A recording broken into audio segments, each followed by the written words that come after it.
Hello दोस्तों, computer geeks में आपका स्वागत है। इस वीडियो सीरीज में हम डिस्कस कर रहे हैं कंप्यूटर प्रोग्रामिंग पर।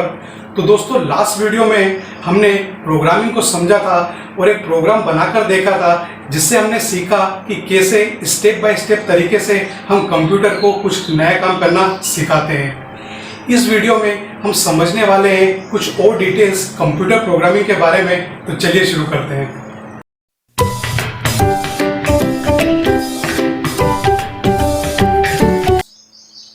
यहाँ मैंने कुछ पॉइंट्स लिखे हैं क्वेश्चन के फॉर्म में, जिनको हम एक एक करके समझेंगे। फर्स्ट है, why we communicate with the computer. Last video में हमने समझा था कि कैसे प्रोग्राम लिखकर हम कंप्यूटर से कम्युनिकेट करते हैं। अब सवाल ये आता है कि हम कंप्यूटर से कम्युनिकेट क्यों करते हैं।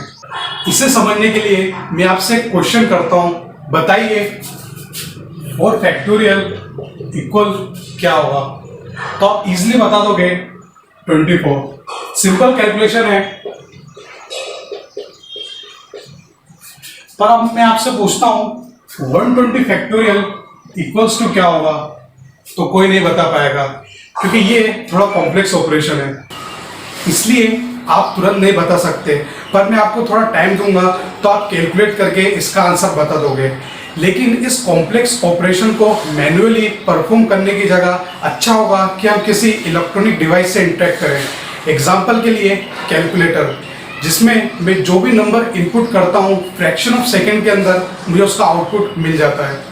एक और एग्जाम्पल लें, एटीएम मशीन, जहाँ से हम जब चाहे पैसे निकाल भी सकते हैं और जमा भी कर सकते हैं। ना खुद परेशान होना है, ना लाइन में लगना, और ना ही किसी बैंक स्टाफ को परेशान करना।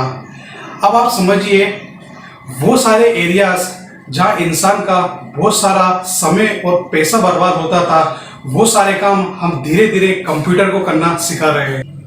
यहाँ एक पॉइंट ध्यान रखिए, क्या कंप्यूटर को कुछ भी करना सिखाया जा सकता है? नहीं। हम ऐसा बोल सकते हैं कि वो काम जो कि रिपीटेटिव नेचर का है और जहाँ पर ज़्यादा लॉजिक और इंफॉर्मेशन इस्तेमाल नहीं होता, बार बार एक ही काम रिपीट करना होता है, वो काम कंप्यूटर को सिखाना आसान होगा। इसलिए ही हम कंप्यूटर और मशीनों से कम्युनिकेट करते हैं, जिससे हम अपना टास्क आसानी से कर सकें। Second, why programming language is required. Programming language की हमें क्या ज़रूरत पड़ी, इसे ऐसे समझिए, मुझे आपसे कम्युनिकेट करना है या कुछ सिखाना है तो मैं हिंदी लैंग्वेज का यूज़ कर रहा हूँ, क्योंकि आप सबको हिंदी लैंग्वेज बड़ी आसानी से समझ में आती है। उसी तरह किसी पर्सन को कंप्यूटर से कम्युनिकेट करना है तो उसे इंस्ट्रक्शन पास करने पड़ेंगे केवल मशीन कोड में, जो कि कंप्यूटर समझता है। और कंप्यूटर क्या समझता है? Binary language. Yes friends, computer binary language समझता है, जो कि कॉम्बिनेशन होता है जीरोस एंड वंस का, और कंप्यूटर में सब कुछ 0 और 1 के फॉर्म में स्टोर होता है। तो क्या हम इंस्ट्रक्शन बाइनरी लैंग्वेज में पास करें? इम्पॉसिबल। हम बाइनरी लैंग्वेज में कोई भी प्रोग्राम और एप्लीकेशन नहीं लिख सकते, इसे लिखना बहुत कॉम्प्लेक्स है। इसलिए हमें सबसे पहले प्रॉपरली एक प्रोग्रामिंग लैंग्वेज सीखनी होती है, जैसे C++, जावा, पाइथन, जैसे हम हाई लेवल लैंग्वेजेस भी बोलते हैं। उस लैंग्वेज के सारे रूल, किस तरह हम प्रोग्राम बनाएंगे, कैसे हम इंस्ट्रक्शन को डिफाइन करते हैं, सब कुछ सीखना होता है अच्छे तरीके से। एक प्रोग्रामिंग लैंग्वेज सीखने के बाद हम एक प्रोग्राम बनाते हैं, जो कि सेट ऑफ इंस्ट्रक्शन होते हैं, जिसे हम सोर्स कोड भी बोलते हैं। जैसे ही हमारा प्रोग्राम बनकर रेडी हो जाता है, उस प्रोग्राम से हम डायरेक्ट कंप्यूटर से कम्युनिकेट नहीं कर सकते। अब आप बोलोगे, हमने तो एक प्रोग्राम बनाया प्रोग्रामिंग लैंग्वेज यूज़ करके। यस, पर उस प्रोग्राम में हमने जो भी इंस्ट्रक्शन लिखे हैं वो इंग्लिश लैंग्वेज में है, और कंप्यूटर इंग्लिश लैंग्वेज नहीं समझता। कंप्यूटर केवल बाइनरी लैंग्वेज समझता है, जो कि जीरोस एंड वंस है। तो हम क्या करें, कैसे हम इन इंग्लिश स्टेटमेंट्स को बाइनरी लैंग्वेज में कन्वर्ट करें?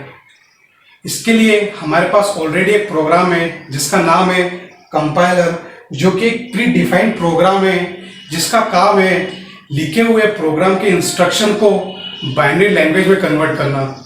सेम जो इंस्ट्रक्शन यहाँ लिखे हैं उसे इक्विवेलेंट बाइनरी लैंग्वेज में कंपाइलर कन्वर्ट कर देगा।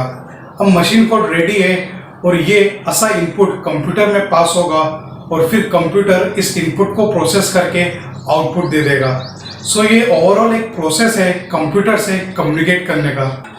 अगर मैं पूरे डिस्कशन को समराइज करूं तो हमने सीखा कि असे यूजर हम कंप्यूटर से डायरेक्ट कम्युनिकेट नहीं कर सकते, क्योंकि हम इंस्ट्रक्शन बाइनरी लैंग्वेज में पास नहीं कर सकते। सबसे पहले हमें एक प्रोग्रामिंग लैंग्वेज सीखनी होगी। प्रोग्रामिंग लैंग्वेज सीखने के बाद हम प्रोग्राम बनाएंगे। वो प्रोग्राम बाइनरी इंस्ट्रक्शन सेट में कन्वर्ट होंगे कंपाइलर की हेल्प से, और वो इंस्ट्रक्शन ऐसे इनपुट कंप्यूटर में स्टोर होते हैं। उसके बाद प्रोसेसर इन इंस्ट्रक्शन को लाइन बाय लाइन एग्जीक्यूट करता है।